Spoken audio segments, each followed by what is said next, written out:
Welcome to this edition of the 3 and 2 What's He Gonna Do podcast. I'm Dan Zielinski of the thirdmanin.com and baseballprospectjournal.com.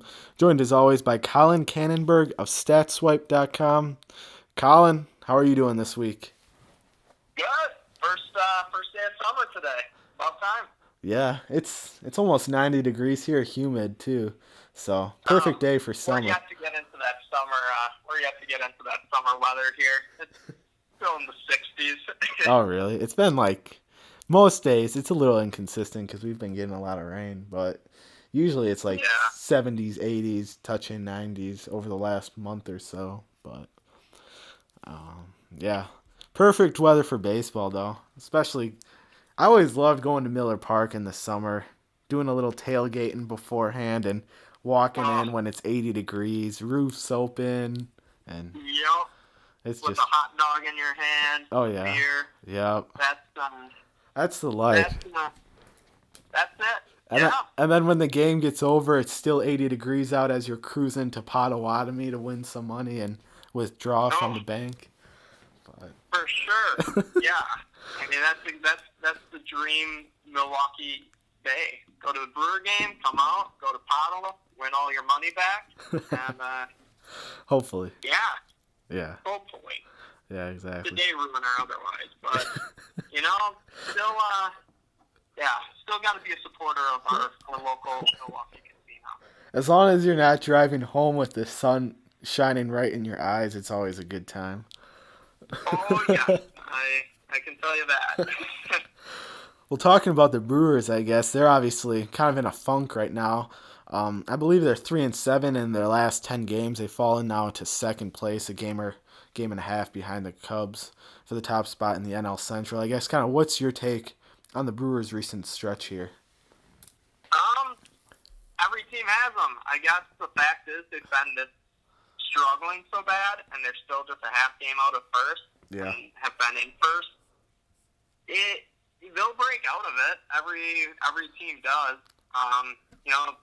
If you haven't noticed, the Cubs are also 4-6 in their last 10. So yep.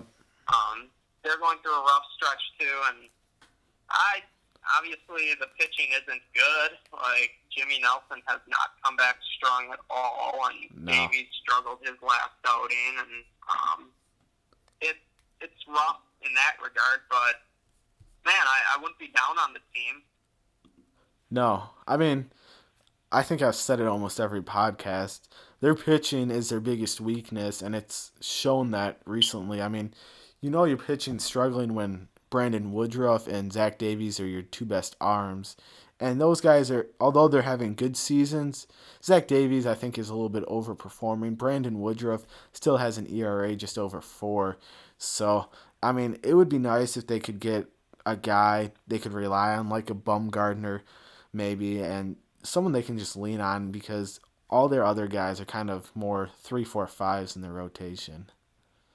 Yeah, I agree that they do need a workhorse at some point. And I mean, Nelson, he's still working his way back. I'm not going to lose hope in the guy, but I just hate though how they're using Jimmy Nelson. They're pretty much treating like his starts right now as, I don't want to say rehab starts because that's not the goal, but the guy's been struggling pretty bad to just kind of find his feel still.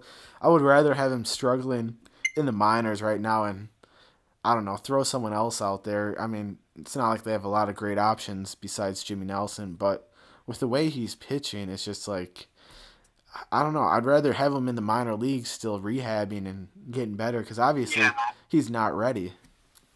Right. You do have to wonder if they rushed him back a bit. But, I mean, I know you're on these groups too, some of those Facebook fan groups. They really get down on that team fast. Like, there are so many swings. I don't know if it's just people trying to get attention by saying, this team sucks, time to rebuild. Like, yeah. Why would you rebuild? No, this is the rebuild. There is no rebuilding when you're in the middle of a rebuild. Well, and the problem is if you trade at the deadline, become sellers at the deadline, granted, they're still right there in the thick of things.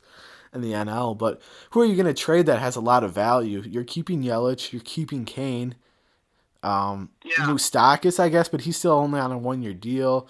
Shaw's struggled, Aguilar struggled. All your pitchers are right. struggling that you would consider even trading because you're not going to trade Hader.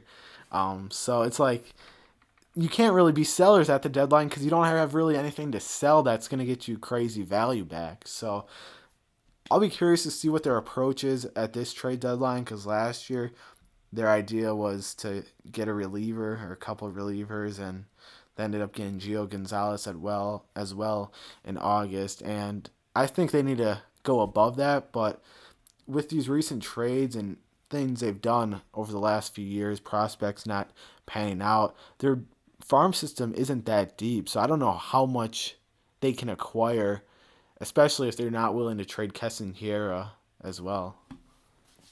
Yeah, and I guess some of it has been with the pitchers. So, I mean, last year I knew you could tell from the FIP and all these other peripherals that Chassin was going to be Yeah. not good coming into this year. You can't get that lucky 2 years in a row. Exactly. I think something that you have to question is put Adrian Hauser maybe in the starting rotation. He has a 2.35 ERA in about 30 innings pitched. Really doing well, striking out about 10.27 per 9. Yeah. I think him and Woodruff and Davies, if he's back on track, I think that could still be a solid 3. Yeah, I mean, I don't think it hurts to at least try Hauser in the starting rotation. I mean, what's it gonna hurt really at this point with the way the guys at the back end of that rotation have struggled? I mean, you need to find someone within either the major league roster right now or at Double A or Triple A who can come up and at least give you a quality start most times out. But it seems like at this point you're just hoping guys go 5 innings and don't allow more than 4 runs in a game. So I don't think it would hurt starting Hauser or even calling up a guy or two to try to see what they can do. Yeah. And also, I guess another hot topic is with Shaw still struggling. How long of a leash do you think he has? I mean, it seems like the Brewers are going to let him just keep playing it out, but if I was the Brewers, I would have cut that leash a while ago. I mean, at least make him a guy off the bench or something. When he came back, I thought they should get rid of Thames or Aguilar at that point, keep Keston up, and then play Shaw at third and first and kind of mix and match there. But the problem is he played so well for the most part last year that I think the Brewers are hoping that this is just a slump and he's going to regain his form, which I think could be the case. But when you're in the thick of a playoff race, how much time can you give him? I don't know if you can give him much more time. Right. He put up a 3.5 WAR in 2017, a 3.6 WAR in 2018. He's just 29 years old. Kind of started his career late. So I see why they don't want to give up on the guy. I probably wouldn't either. He's just striking out a lot. He just looks lost. Mm-hmm. Yeah, it's something. It is hard. You want to see the guy succeed, and he's a nice guy. You've heard stories of him around the clubhouse and everything. He's just genuinely a nice guy, a person who you want to root for. But boy, you do have to wonder how long this can go. Do the Brewers need to acquire a bat, you think, at the deadline? Probably a first baseman, I guess, because I mean, if you put Moustakis, say, at third and Keston at second, that really leaves you only shortstop if you don't like Garcia there, and first base that haven't really produced. Obviously, you hope Kane kind of figures it out and produces more to what he did last year, but you're not going to replace Braun or Kane, and so first base is really the only option. Do you think they maybe try to acquire someone at the deadline? I don't think so. I don't see it. I guess just based on priority. Yeah. I would think the front office would be looking at a pitcher more so. Yeah, I don't even know who they. I think they're going to stick with the bats that they have. Yeah, I agree. Just because even so, you acquire somebody and you never know. It's so streaky. I guess just last year when they thought they were getting something in scope after he heated up for 2 weeks in the AL, came over, and then obviously we know how he did once coming over to the Brewers. He was bad. Yeah, I think they'll stick with who they have. Hope someone gets hot. Yeah, that scope trade, ended up being pretty bad for them because not only did they give up some decent prospects that they maybe could have used, say, this year, but then they also let him go in free agency, non-tendered him. And he's not having that great of a year. He's got 12 home runs, 33 RBIs, 255 batting average. His strikeout to walk ratio is terrible. He's got 60 strikeouts to 9 walks in 256 plate appearances. So the guy's pretty much a home run or bust type of hitter, but and he's got 15 doubles. But it would have been nice, I think, to bring him back. Grandal has been a nice addition. Moustakas obviously has played really well. So I guess to maybe say this now with those two guys performing well is maybe not the best, but I still would have liked to have seen them use money to get a starter or a couple number 3 type starters just because their offense was going to be good coming into the year. Now, I guess Shaw hasn't panned out, so maybe it's good they did get Moustakas and Grandal, but I wonder if they're kind of kicking themselves for not signing someone in the offseason.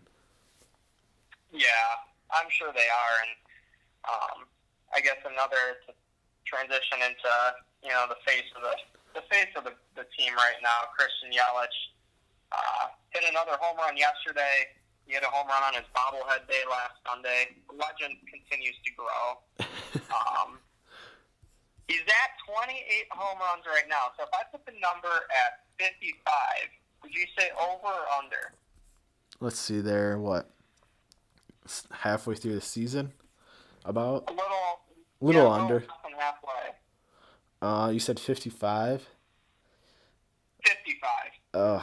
Oof. That's close. I want to say under. I think he'll probably get around 50. Not that he can continue this, but he's just at a record pace. Like, I don't know. He hasn't struggled at all this year. You would have to think he has to have one bad week or something where he doesn't do much. Yeah, I don't know. His slump was maybe like 2 for 2 Yeah. with a ding, or 2 for 12 with a dinger. That was probably his slump. He's gonna get 200 hits though. I think he's at 88 right now. I think he'll probably get 200. I still think he might be the MVP right now. I don't have Bellinger's stats up in front of me, but he's hitting 348 with 28 home runs, 59 RBIs, a 442 OBP, and 88 hits. I mean, even if he does struggle, he's still going to end up hitting at least probably 330, 325 this year. So, and he's stealing bases too. I mean, the guy is leading. Isn't he leading the National League in steals as well? It's just he's doing it all. Yeah, he's got 16 right now. I mean, he's at least going to be you want to think he's going to at least be a 30-30 guy. He might be pushing 40-40. Yeah. If he gets at least 30 steals, I think he might be a lock to get that MVP. And he kind of hits 330 with 40 at least home runs type deal there. Now, traditionally, I don't have all the numbers up, but the AL generally hits more home runs, right? You would think, yeah. Yeah, this year Edwin Encarnacion is leading the AL in home runs, which if you would have asked me before he got traded and I looked up his stats, I would not have known how many home runs he hit. Yeah. But 23 is leading the AL. Christian Yelich is at 28, and I think there's, I want to say, like 5 guys who would be ahead of Encarnacion. It's odd to see these numbers out at the NL, really beating the AL. Yeah, Hunter Renfroe would be leading the AL in home runs with 23. Wow.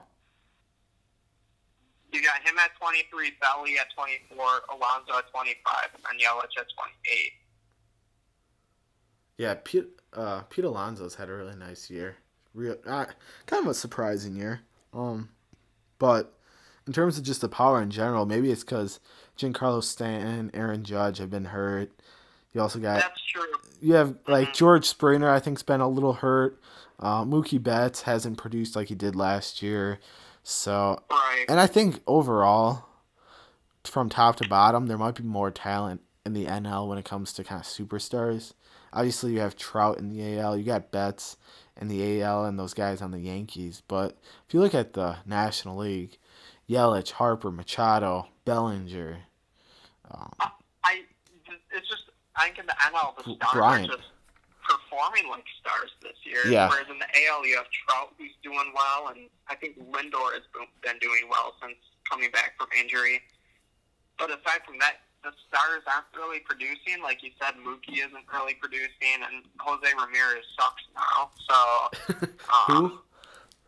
But the NL, I mean, you look at it, the top guys in WAR are Bellinger, Star, Yelich. Ketel Marte is a breakout, but Arenado's doing well. Rendon's doing well. Yeah. Freddie Freeman's having a good season. Javier Baez, Chris Bryant. These guys who we know as stars are having good seasons. Yeah, exactly. And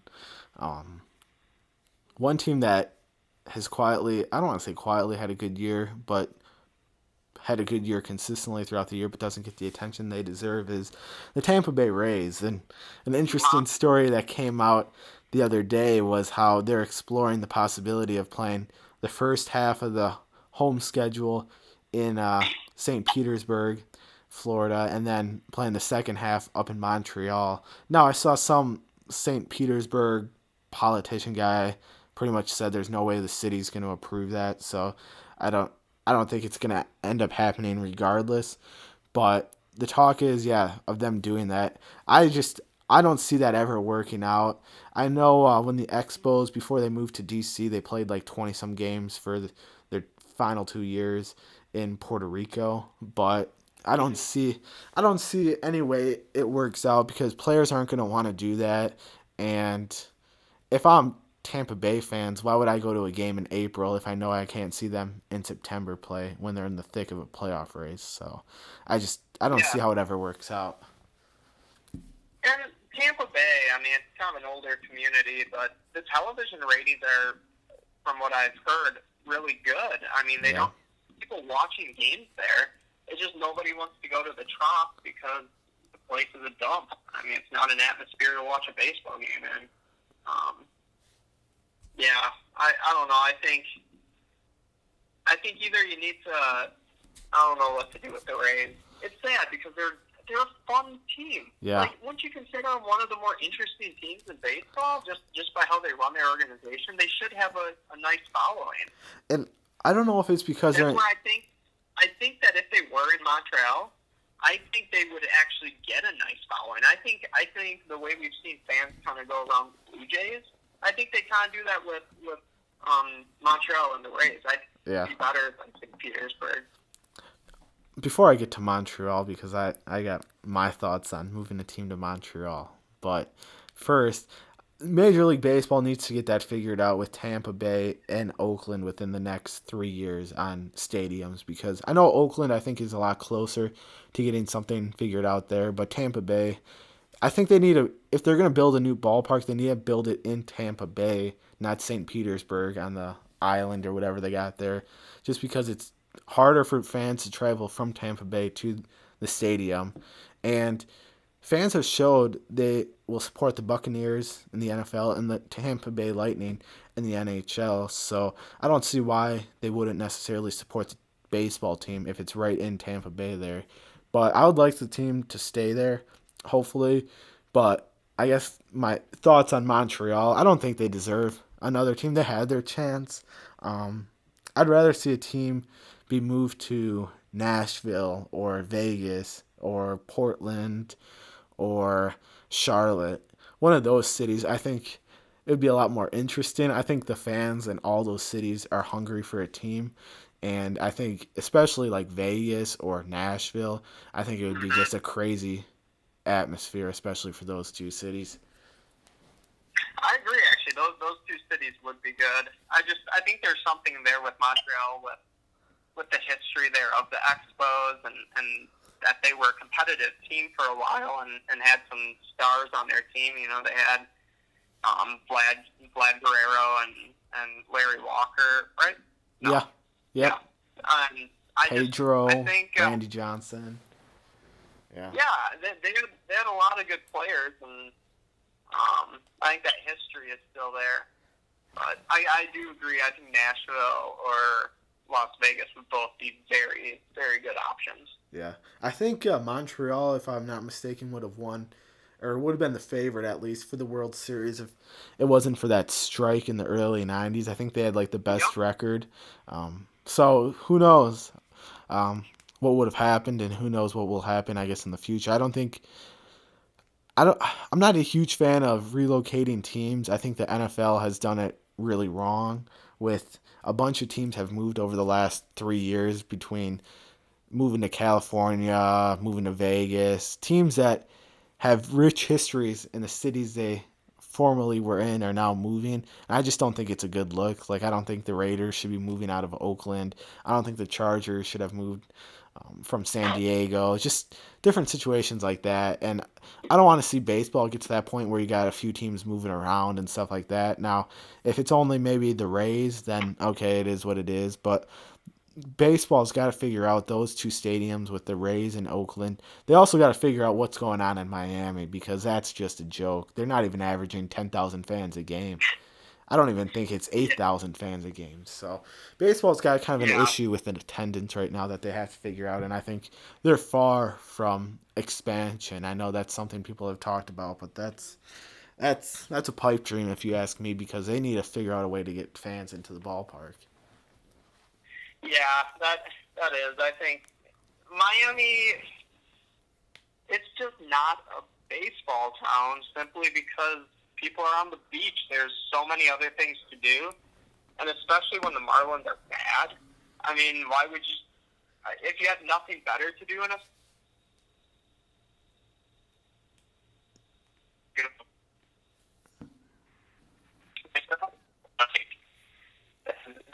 there's no incentive to go to that diamond, and they tried that one year where they acquired a whole bunch of stars and got the new stadium, and well, that blew up after 3 months. But yeah, they do have an issue there in Miami.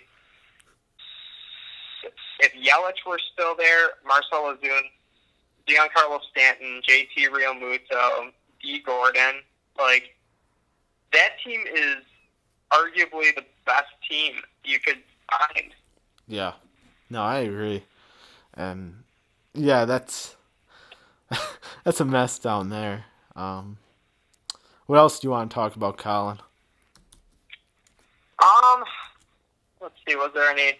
Oh yeah, we were going to mention the Mets pitching coach. That's right. So they hired. Oh, what's his name now? I got it. 82-year-old Phil Reagan as interim pitching coach. The guy doesn't look. I'll give him that. The guy doesn't really look 82, and the way he runs off the mound the other night, he didn't look 82. But just kind of funny that they fired a guy who's kind of a respected pitching coach, citing his old school mentality, and they hire a guy who's 82, played I think with like Sandy Koufax or something like that, and like Al Kaline, guys like that, and it's just I did a double like I saw the story, then I opened up a new tab and like typed it in. I thought they were firing this guy, not hiring him. Yeah. But good for him, I guess. Yeah, if I were coaching that, you gotta love the game, and he obviously does. Coaching at 82 yet? Yeah. I know I'm sure a lot of coaches would be happy to just sit, watch TV and, I don't know, enjoy life at 82 in a different way, but if you're still in the game, you really got to love the game. Oh yeah, yeah, especially because it's 9 months out of the year pretty much. Granted, he's only gonna have 6 months left of the season, but still's got to travel nonstop and everything along that. I mean, I know if I was that old, I'd rather be just enjoying the beautiful weather during the summer and maybe throwing the game on my TV or something while drinking a marg. But Yeah.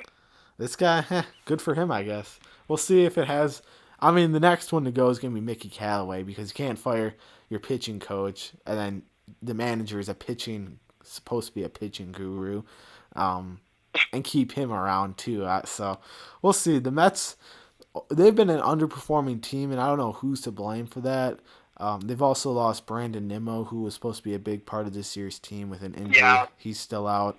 So they haven't had some luck, but the veteran guys also have underperformed a bit too. So maybe it's time to call up Tim Tebow. I don't know.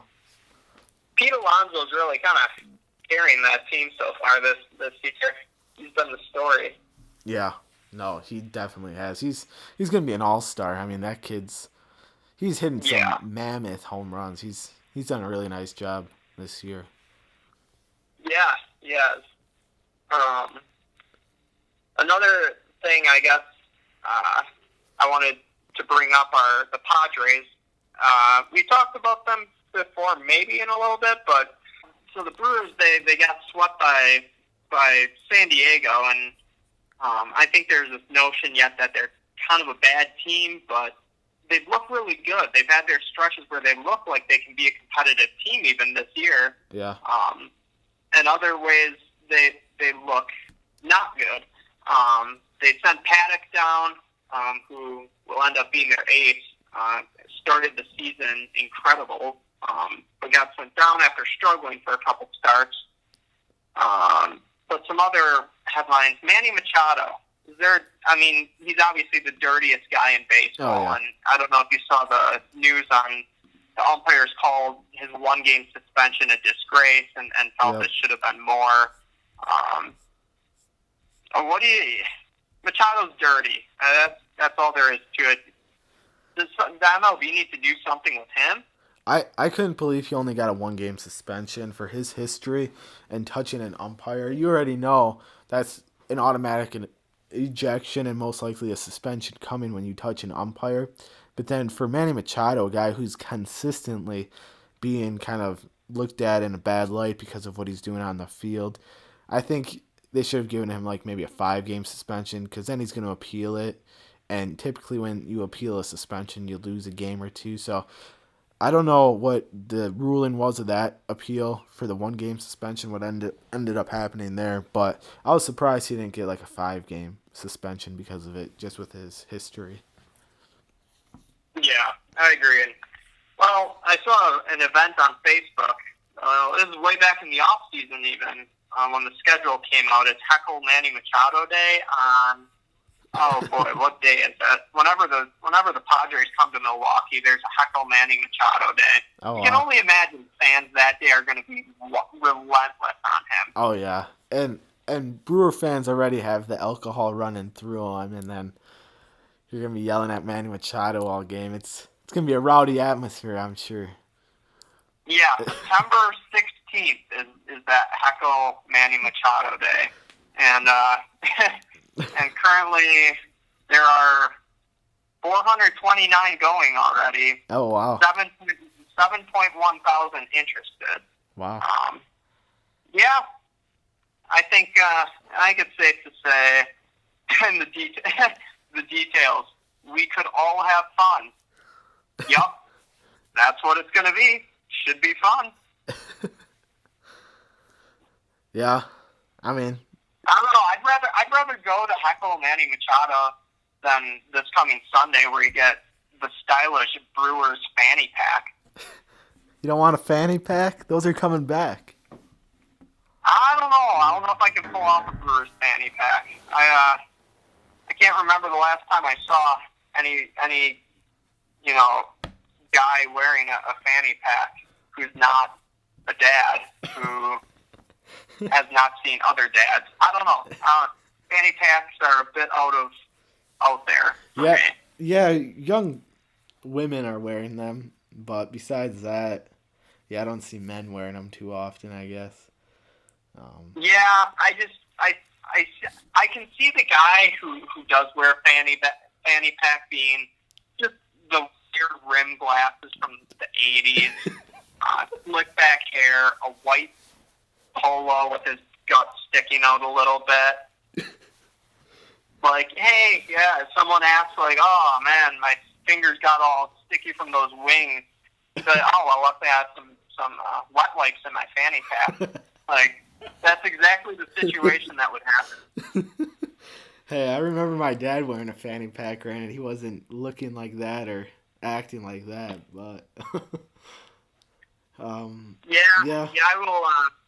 I think I would rather carry everything in my hands and not have a free hand than to wear a fanny pack.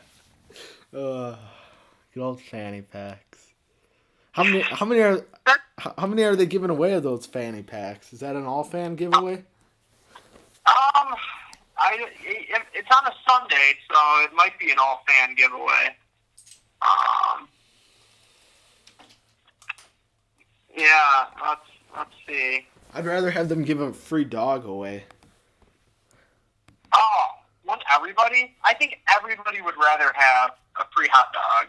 Just one free hot dog. You feel like you won the lottery coming in and they give you a free hot dog.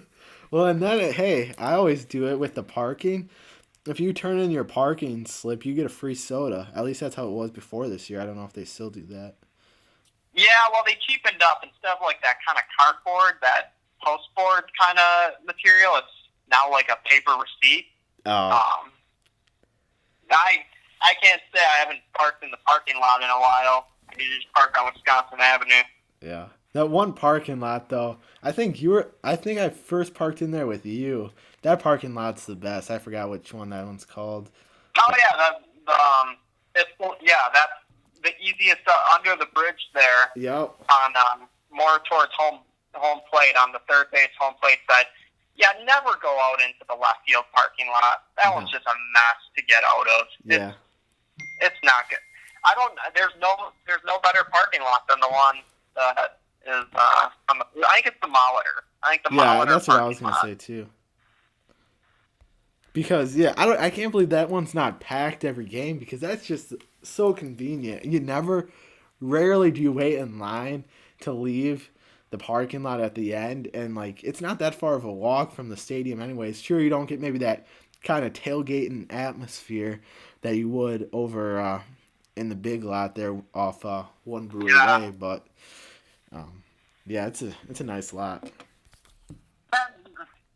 Tailgating is the only thing keeping people coming to the parking lot because I feel so many people either park on the streets or are going to take a shuttle. I mean, those shuttles are so reasonable, and you get drink specials, and you get right on the bus after the Brewer game, and it's out to whatever bar you were at.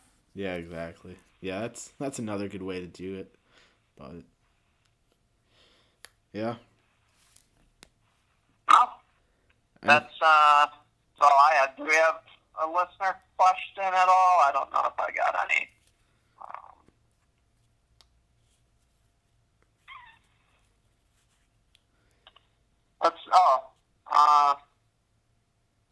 Here's one. I guess on the topic of that, Andrew asks, he said, going to the game with my family, what are the best places to eat that's a reasonable deal without breaking the bank? Yikes. Eat beforehand. Oh, you're going to break the bank. I guess the good thing is if he's going on a Sunday and has kids, I guess there's a free ice cream on Sunday for kids. Oh, wow. There's that. Otherwise, just get a kid. If you don't have a kid, borrow a kid and send them up for the ice cream and get an ice cream from the kid. Yeah, there's really no. I think the jumbo nachos are a good deal.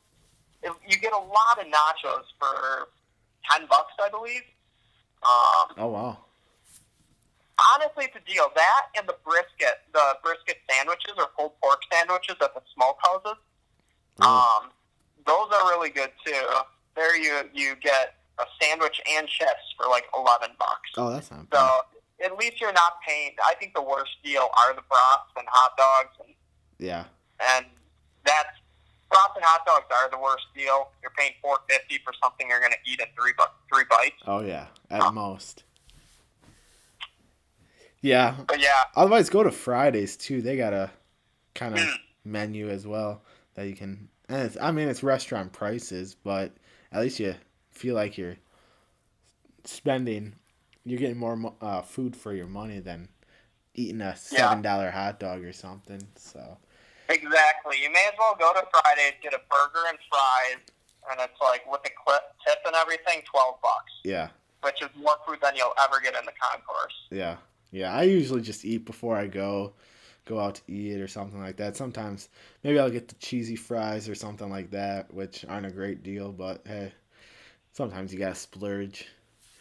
Yeah, and I guess you see people come in with subs. You can bring subs in. And yeah, I always forget that. I do too. I never do that really. I remember doing it as a kid, but I'm surprised they still do that. It's tough if you plan to get just one dog, a pretzel, and a beer. You're spending about $17, $18. No, like 20. Yeah, it'd be $4.50 for the dog, like $4 for the hot dog, and $8 for a beer. Yeah, it's not worth it. But hey, you could be at the Fiserv spending probably double that anyways. So look at the bright side, I guess. Yeah. Yep. Well, I think that's going to wrap it up for this edition of the 3 and 2 What's He Gonna Do podcast.